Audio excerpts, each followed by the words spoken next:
한국교회는 1년에 2번 감사주일을 지킵니다. 하나는 우리가 이번 주일에 지켰던 맥주 감사주일이고요.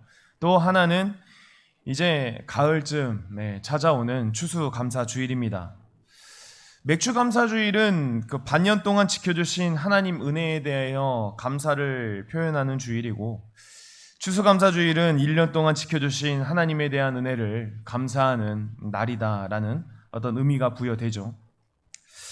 오늘 말씀 가운데 보면 감사는 언제 하는 거다라고 말씀하고 있습니까? 범사라고 말씀하고 있습니다. 18절 보시면 범사에 감사하라. 사랑하는 성도님들, 범사가 뭡니까? 범사는 매일 매 순간을 의미합니다. 그러니까 감사는 특정 날을 정해서 하는 것이 아니라 매 순간이 감사가 되어야 된다라는 것이죠. 이제 또 이렇게만 말씀드리면은 또 이제 저한테 그럼 목사님, 우리가 추수감사주일이나 이 맥주감사주일은 필요가 없습니까? 라고 말씀하실 수 있겠는데요. 그렇지 않습니다.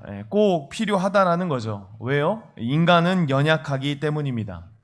인간은 아시다시피 완전하지 못합니다. 그래서 아무리 완벽하다라고 우리가 모든 사람들이 평가하는 사람이다 할지라도요, 살다 보면 잘 잊어버립니다. 정말 잊어버리지 말아야 할 것도 잊어버립니다. 전화기를 어디다 뒀는지, 냉장고에 뒀는지, 세탁기에 넣었는지, 하여튼 다 잊어버립니다. 이런 연약함이 인간에게 있기 때문에 인간은 특별한 날이 필요합니다. 특별한 기념이 필요한 것이죠. 그래서 맥주감사주일과 추수감사주일은 어쩌면 연약한 인간들에게 꼭 필요한 날이다라고 할 수 있겠습니다. 맥주감사주일을 맞이해서 내가 지금 가장 감사한 게 뭔가라는 것을 곰곰이 생각해 봤습니다. 그런데 제가 고민 결과 사실 저의 감사는 가족이었습니다. 가족. 제가 작년에도 사실은 가족이었습니다. 그런데 올해도 가족이었습니다. 작년에는 혼자 살다가 둘이 살게 되었고, 올해는 이제 둘이 살다가 몇이 살게 되었습니까? 셋이 살게 되었습니다. 저는 그냥 가족 수가 늘어나는 게 감사다라고 생각을 해봤습니다. 우리 사랑하는 성도님들께서 맥주감사주일을 맞이해서 무엇을 감사하셨습니까? 무엇을 하나님 앞에 감사 올려드렸습니까? 다는 아니겠지만 저는 많은 성도님들께서 이 감사절기에 대한 반응이 별로 없으실 거다라는 생각을 합니다.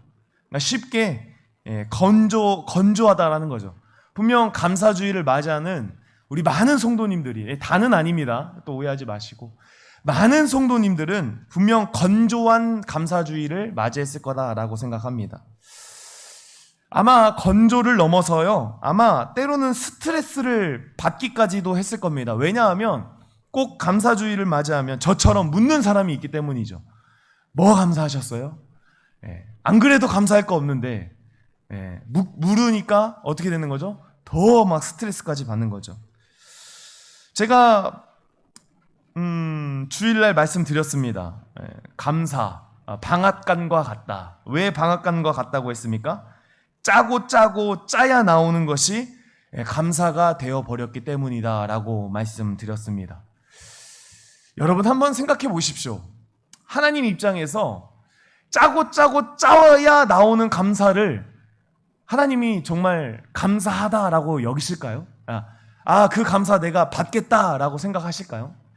그래서 제가 이렇게 하는 감사를 이름을 붙였습니다. 억지 감사. 억지로 감사하는 것. 우리는 어느 순간부터 짜고 짜야 감사를 할 수 있는 억지 감사자가 되어버렸습니다. 왜 그렇게 됐을까요? 분명 신앙을 처음 할 때, 하나님을 처음 만날 때는 매 순간이 감사였고 기쁨이었습니다. 그렇지 않습니까? 여러분들 처음 믿으실 때 다 그런 감동과 감격이 있으셨죠? 근데 어느 정도 시간이 흐르면 이제 우리는 더 이상 그런 감사와 기쁨이 찾아오지 않습니다. 왜 그럴까? 답을 곰곰이 생각해 보니까요, 그냥 결국 충만의 문제인 것 같습니다. 충만의 문제. 그러니까 전에는 하나님의 은혜와 숨결과 어떤 하나님의 동행하심이 우리 매 순간순간마다 느껴지고 믿어지는 거죠. 그런데 시간이 흐르면 흐를수록 그 믿음이 점점 연약하여지고 옅어져 버렸기 때문에 이제 더 이상 우리는 하나님 앞에 진정으로 감사를 돌리지 못하는 성도가 되어버렸다는 것입니다. 성도는 하나님 안에 살아가는 존재입니다. 인정하십니까? 성도는 하나님 안에 살아가는 거죠. 근데 어느 기점부터 이 법칙이 깨집니다. 왜요? 세상 때문이죠. 하나님만 바라보고 살아야 하는 것이 성도인데 어느 순간부터 세상의 것에 유혹이 되어서 세상의 원리를 따라 살아가게 됩니다. 그러면요, 결국 자연스럽게 하나님과 멀어지죠. 하나님과 멀어지니까 더 이상 하나님은 보이지가 않습니다. 하나님이 보이지 않으니 하나님이 주신 은혜가 보이지 않고 하나님의 숨결이 느껴지지 않고 하나님이 나와 동행하고 있다는 사실이 점점 멀어집니다. 그러니 자연스럽게 당연스럽게 우리에게 감사가 사라진다라는 사실입니다. 사랑하는 성도님들, 감사가 사라지셨습니까? 여러분들에게 정말 하나님을 믿는 믿음, 그 믿음이 정말 나에게 충만한가? 이것을 한번 점검해 보시기를 간절히 소망합니다. 제가 성도님들에게 묻고 싶은 질문이 있습니다. 하나님 공평하십니까? 어떻게 생각하십니까? 하나님 공평하십니까? 솔직히 대답하십시오. 하나님 공평하십니까? 솔직히 나의 삶을 누군가와 비교해 봤을 때요, 하나님 공평합니다? 쉽게 고백할 수 없습니다. 저는 연예인을 볼 때마다 그런 생각합니다. 제 외모는 왜 이렇게 만들어 놓으시고, 연예인 외모는 저렇게 만들어 놓으셔가지고, 사람들한테 보는 순간 호감을 얻을 수 있게 만들어 놓으시고, 왜 저는 방방 뛰어야 호감을 얻을 수 있게 만들어 놓으셨을까? 아무튼 여러분, 하나님 공평하지 않으십니다. 누군가는 찢어지게 가난하고 누군가는 그냥 항상 불화가 넘칩니다. 또 누군가는 그냥 많이 아픕니다. 우리는 나의 삶과 주변을 돌아보면 하나님이 공평하다라고 절대 고백할 수 없습니다. 그런데 놀라운 거는 무엇인지 아십니까?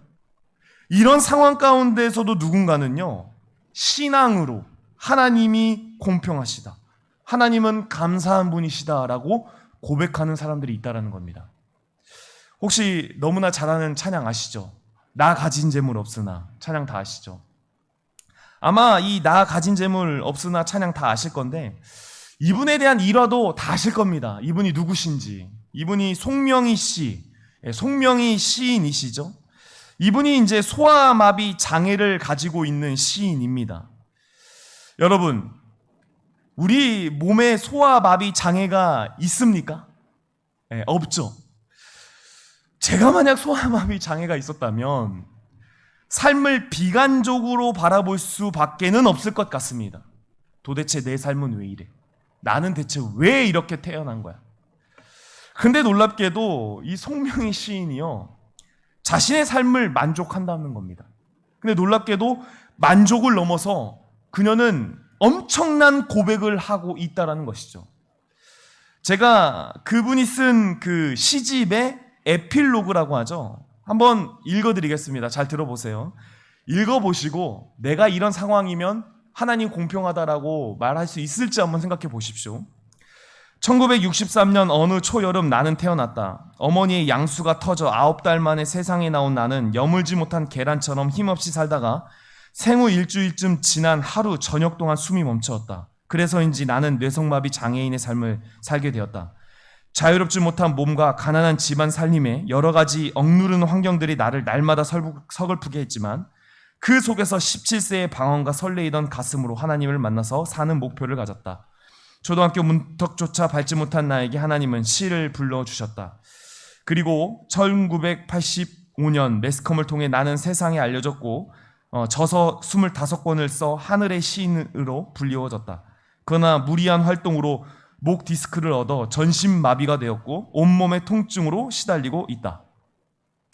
이게 그 시집에서 소개한 자기소개거든요. 여러분, 이런 상황이면 여러분들 감사하다, 공평하다 이렇게 고백하실 수 있으시겠습니까? 근데 제가 읽어드린 이 에필로그요, 자기소개, 이 소개가 들어있는 시집의 제목이 뭔지 아십니까? 책 제목이 공평하신 하나님입니다. 책 제목이 공평하신 하나님인데 자기소개를 하는 것을 보면 전혀 하나님이 공평해 보이지 않으십니다. 그런데 이 작가께서 고백하는 게 뭡니까? 공평하신 하나님. 나 가진 재물 없으나, 그 찬양 가사 후렴에 뭐라고 고백하죠? 공평하신 하나님이 나 남이 가진 건 나 없지만 나 남이 없는 것을 갖게 하셨네. 사랑하는 성도님들, 어떻게 이 송명희 시인께서 하나님 공평하시다라고 고백할 수 있을까요?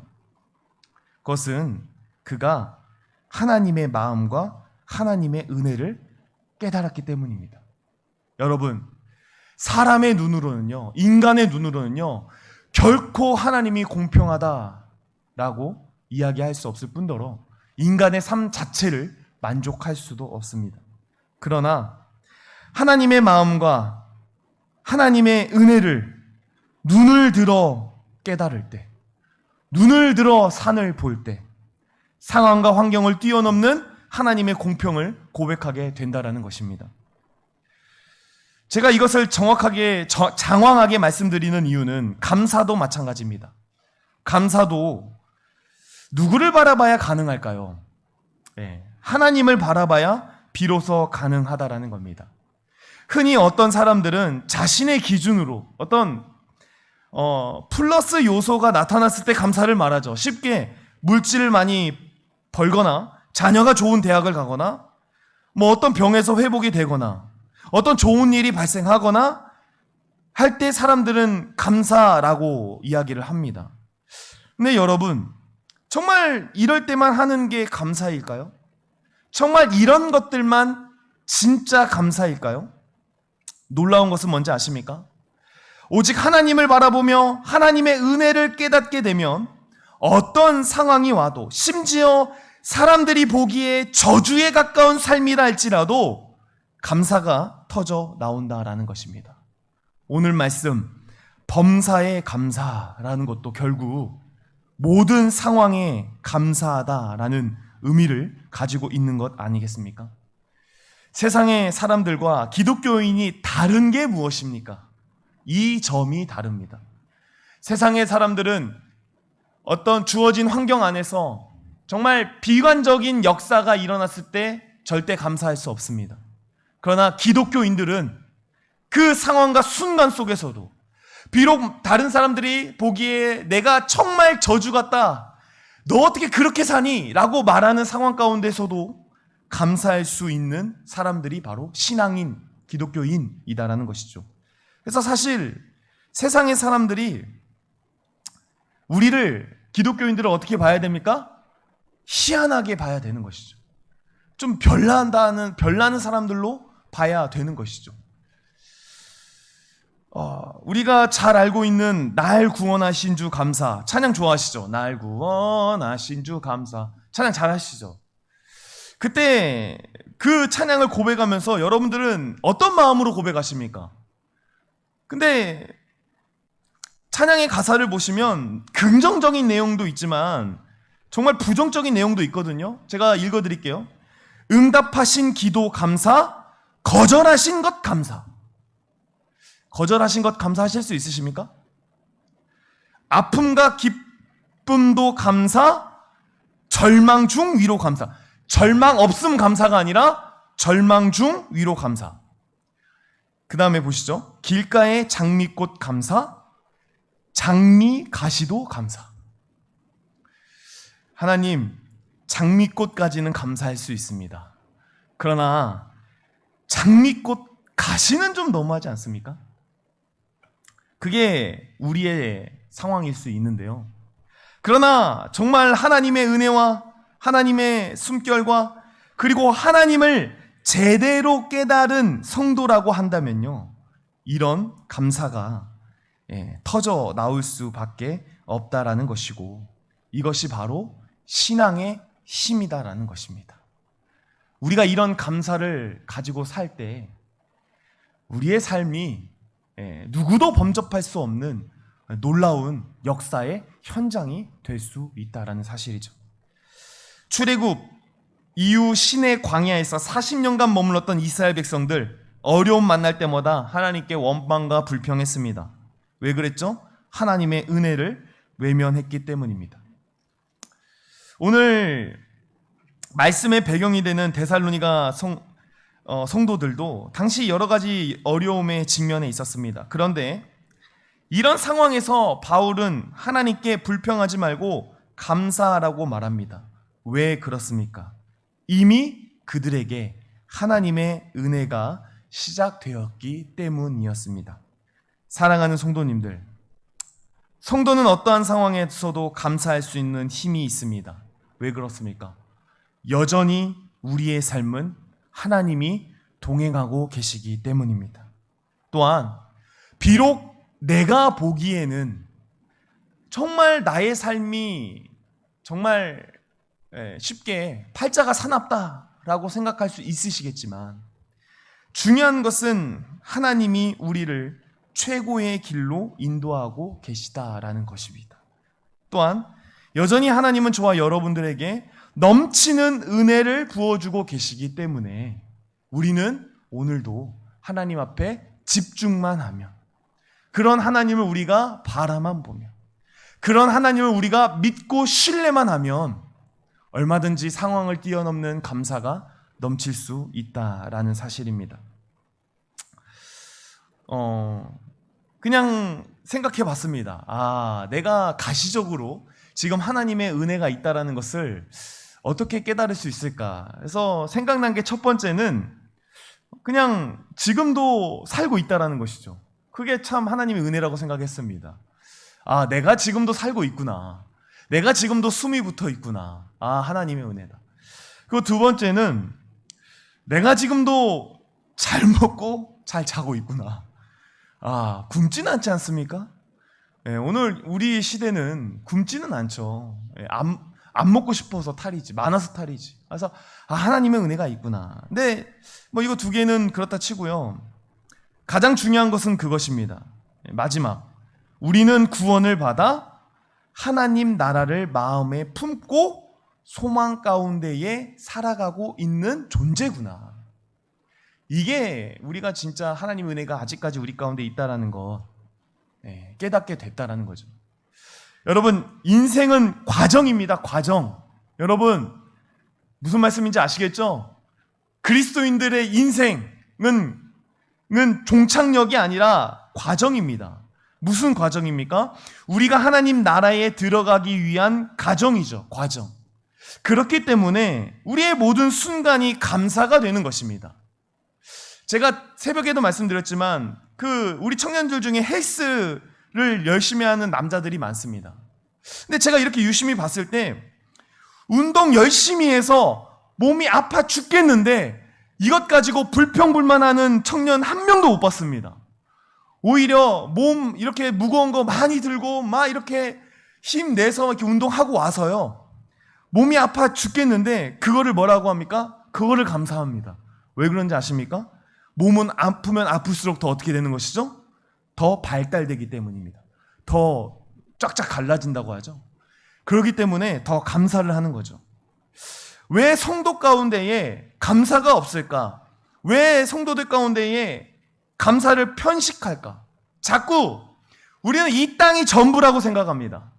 내가 살고 있는 이 육신으로 살고 있는 70년, 80년, 90년이 전부라고 생각하기 때문입니다. 그러니까 하나님 나라에 살 것은 생각 안 하고 지금만 보는 것이죠. 그러니 감사가 없는 것입니다. 사도 바울은 서신서를 쓸 때 서두에 등장한 게 항상 단어가 있어요. 등장하는 단어가 바로 감사입니다. 근데 생각해 보십시오. 서신서의 특징은 교회의 문제에 대해서 권면하는 글입니다. 너희들 이런 문제 있지? 좀 잘해. 이런 것이 이제 사도 바울의 글 아니겠습니까? 근데 상황적으로 보면 제가 봤을 때 사도 바울이 감사해야 될 것이 아니라 분노해야 됩니다. 분노. 야, 너희들 왜 그래? 내가 진짜 화가 나 미쳐서 글을 쓴다. 이렇게 글을 먼저 써야 되는 게 정상입니다. 아마 저와 여러분이었으면 처음에 내가 그렇게 이야기했는데 또 내가 이거 가지고 글을 쓰게 만들어? 너희들은 몹쓸 놈들이구나. 이렇게 써야 될 건데 사도 바울은 항상 나는 감사한다. 너희를 생각할 때 감사한다. 너무너무 감사한다. 이렇게 항상 감사를 잊지 않았습니다. 왜 그렇게 했겠습니까? 사도 바울은 알았기 때문입니다. 이 모든 과정, 그들의 그런 어떤 그 삶의 고통과 그 어떤 문제의 그 모든 과정 가운데 결국 선하신 하나님께서 또한 은혜가 넘치시는 하나님께서 그 교회, 그 성도를 결국 하나님 나라로 이끄실 것을 그는 알았기 때문입니다. 그래서 지금 현실은 매우 아프다 할지라도 나중에 하나님 나라의 어떤 과정 가운데에 힘들고 어려운 그 모든 일들을 감내하고 있기 때문에 사도 바울은 감사를 고백하고 있다라는 것이죠. 사랑하는 성도님들, 하나님 나라가 우리에게 있습니다. 우리가 지금 힘들고 어렵죠. 제가 여러분들에게 솔직하게 다 이야기할 수는 없겠지만 저도 힘들 게 되게 많거든요. 그럼에도 불구하고 제가 오늘 하루를 감사할 수 있는 이유는 무엇인지 아십니까? 저는 지금 이 모든 힘든 과정을 통해 하나님 나라의 백성과 시민이 될 것임을 믿기 때문입니다. 수천 수백억 하는 강남 빌딩보다 더 좋습니다. 우리 성도님들 그 강남 빌딩 하나 가지고 싶으시죠? 예. 근데 저는 있으면 좋겠지만 그것보다 저희는 더 좋은 뭐가 있습니까? 하나님 나라가 있고 그 하나님 나라를 위한 과정에 있기 때문에 오늘도 감사할 수 있다라는 사실입니다. 요즘 참 삶이 어렵다고 합니다. 근데 그런 생각해 봅니다. 안 어려웠을 때가 있었을까? 여러분도 안 어려웠을 때가 있으셨습니까 혹시? 예, 제가 궁금해서 우리 저보다 더 오래 사셨을 텐데 삶이 안 어려우실 때가 있으셨던가요? 그냥 힘듭니다. 요즘은 예전에 98년대는 IMF라고 힘들고 요즘은 코로나 또 무슨 전쟁으로 인해서 막 물가도 오르고 유류값도 오르고 그냥 다 어렵습니다. 그럼에도 불구하고 우리가 감사를 잊지 않을 수 있는 것은 여전히 하나님은 우리를 보호하시고 여전히 하나님은 우리와 함께 계시며 여전히 하나님은 우리에게 하나님 나라를 허락하고 계시기 때문일 줄로 믿습니다. 여러분, 힘들고 어려워도 기뻐하십시오. 감사하십시오. 그 모든 과정이 저와 여러분을 하나님 나라의 백성으로 하나님 나라로 이끌어 주실 것입니다. 근데 쉽지 않죠. 그래서 여러분 뭘 하셔야 됩니까? 기도하셔야 됩니다. 기도. 예전에 한 선생님이 있었는데요. 그 선생님은 항상 간증이 그렇게 많으세요. 그러니까 뭐만 하면 다 감사해요.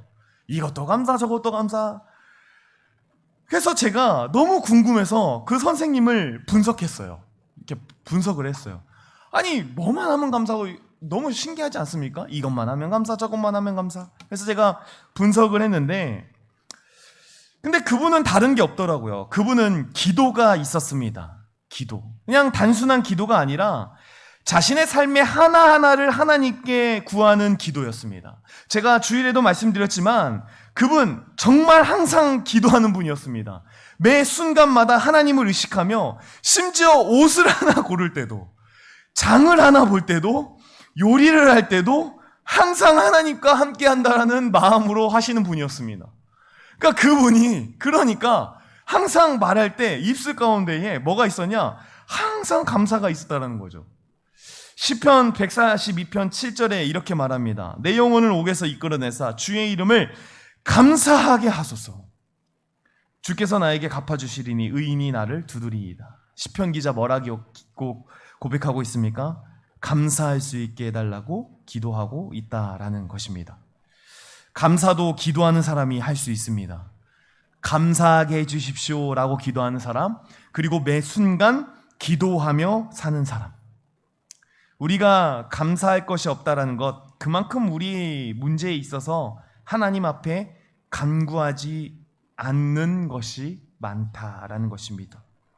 하나님의 음성이 들리지 않으니, 하나님과 교제를 나누지 않으니, 하나님과 사귐을 가지지 않으니 당연히 하나님의 역사가 보이겠습니까?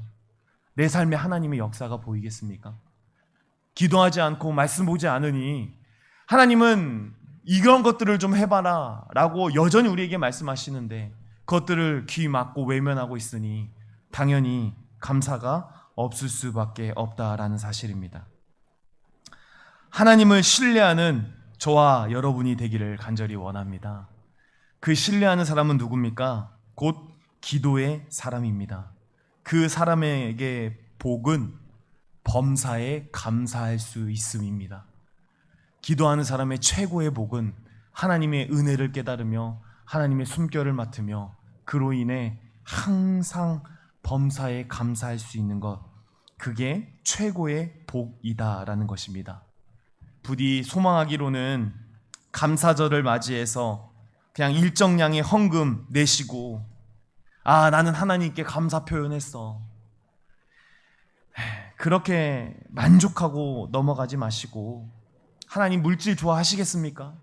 그것보다도 진심으로 하나님과 마음을 나누며 감사할 줄 아는 저와 여러분이 되기를 진심으로 소망합니다. 이번 추수감사주일은 감사가 넘쳐서 아주 제 귀가 따갑게 감사를 좀 들려주십시오. 아시겠죠? 우리 함께 기도하겠습니다.